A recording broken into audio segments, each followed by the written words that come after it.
Utkal media को स्वागत। सारा देश में कोरोना द्वितीय लहरी हु हु होई बढ़ुथिबा को आखिरे रखी पुरी जिला गोप निमापड़ा ब्लॉक रो समस्त पंचायत रे सरपंचक सह अंगनवाड़ी दीदी और आशाकर्मी मिलित उद्यम रे गाँव समस्त छकरे थिबा दोकानी सह रास्तार जीवा आसिबा करुथिबा लोक मानकु सचेतन करुछंती। अमानिया मानकु साबाड करिबाकु पूरा आशावादी सरपंच और आशा अंगनवाड़ी कर्मी। गोटे पटे राज्य सरकार पक्षर कोरोना टीका देवा लोक मानकु पहुंचाइबा पई प्रयास चलिथिबा बेले आशा और अंगनवाड़ी दीदी गाँ गाँव रे घरे घरे बुली लोक मानकु बुझाइबा सह मास्क देवा घटना को नहीं स्थानीय सरपंच कहती आम पंचायत रे किपरि कोरोना न आसीबाकु आमे माने प्रयास करि चलिछु। कोरोनार द्वितीय लहरी को आखिरे रखी सरकार शनिवार और रविवार शटडाउन करिथिबा बेले किछि अमान्य लोकंक पई आम राज्य और सहर रे कोरोना काया विस्तार करि चलिछि। पुरी जिल्लार निमापड़ा गोपा ब्लॉक रो समस्त सरपंचक सह आशा और अंगनवाड़ी दीदी एपरि सचेतनता कार्य को ग्रामवासी बहुत प्रशंसा करुथिले।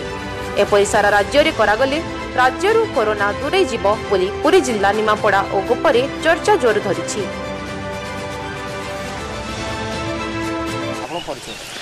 मो अक्षय कुमार पड़ियारी सरपंच तंपाड़। सारा देश में सरकार चिंतित अच्छा पुरी जिले में आप प्रयास नहीं गाँ गाँ बोली प्रति अंगनवाड़ी आशा कर्मी धरिक जो लोक मैंने घरे घरे सूचना नहीं कौन मुख्य बार्ता रही देखो ग्रामांचल केवल सचेतनता कार्यक्रम बेसी भाग नौ आम पंचायत तरफ आशा अंगनवाड़ी वार्ड मेम्बर मैंने आम लोक प्रथम आम सचेतन करवा और जिते संभव से मैंने जार कोविड कटका जहाँ गाइडलाइन अच्छी तरंतु भोजी भात हो बाहर मूर्तिकिया एगुरा सब बुझाऊँ बहुत जनगहली न हो जात्रातीत एगुरा सब बंद करूँ जो अति आवश्यक थिले बजार जी जरूरीकालीन परिस्थिति बजार जी अजथार बजार जातुनि 2-4 दिन 5 दिन सौदापत्र आणतु आउ बेसी कथा है गाँ गहली लोक एपर्यंत बुझीपारे ना तेणु आम सचेतन माध्यम बुझाऊँ तमें कौन सी परिस्थिति बजार जाओनी जदि किए बाहर आसुँच बाहर जो मैंने आमर ओडिशा फेरंता अच्छा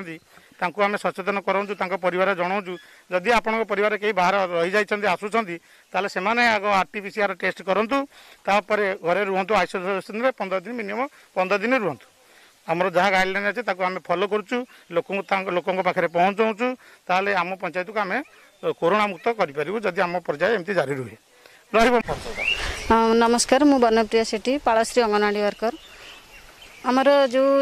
वर्तमान जो समस्या लगी आमर ओडिशा सरकार जो पदक्षेप नहीं आमर स्वास्थ्यगत समस्या लगी तेणुक से जो पदक्षेप नहीं अति बहुत भल पदक्षेप आम सादर सह ग्रहण करवा उचित तेणुक आम प्रति गाँव में आम प्रति घरे घरे जा बुझाऊँ मास्क पिंधतु सानिटाइजर व्यवहार करूँ डिस्टेंस मेंटेन करूँ अति आवश्यक नथिले बाहर को जीवाई जातु ना जदिओ जाऊँगी ताहले आसिले से माने हाथ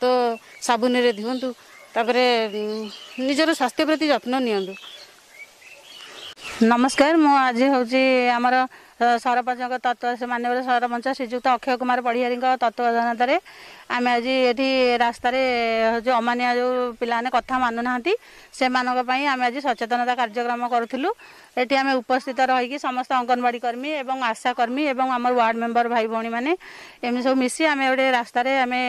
कार्यक्रम करूँ जो मैंने मास्क पिंधु ना से मास्क दौलू एवं सामाजिक दूरता रक्षा करने और सानिटाइजर करने केमी से रास्तार लोक सचेतन कलु एवं गाँव जो जो दोकानी मैंने रोचंती से आम से विषय बुझेलु जे आपण पाखु जी आसुँच ग्राहक आसुँच से मास्क न यूज करुवे से आपको सौदा देवेनि तेणुक भी से विषय बुझेलु तापर आम तंपाड़ ग्राम आसी उपस्थित हे बर्तमान समस्ते एटी आम घर घर बुली लोक मानक बुझाऊँ जे बिना कारण कहीं बाहर को जातु ना जदि काम अच्छी ताले जातु आ जदि भी जाऊँच ताले सामाजिक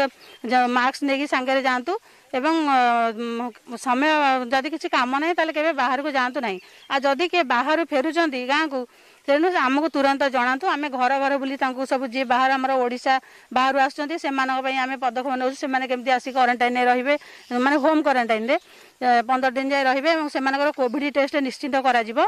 ମେଡ଼ିକାଲ ଯାଇ ସେମାନେ କୋଭିଡ଼ ଟେଷ୍ଟ କରାଇବେ। ସେଥିପାଇଁ ଆମେ ତାଙ୍କୁ ଘରେ ଘରେ ବୁଲି ସମସ୍ତଙ୍କୁ ସଚେତନ କରାଉଛୁ। ତେଣୁକରି ଆଜି ଆମେ ଏଇସବୁ ସଚେତନ କାର୍ଯ୍ୟକ୍ରମ ଚାଲିଛି।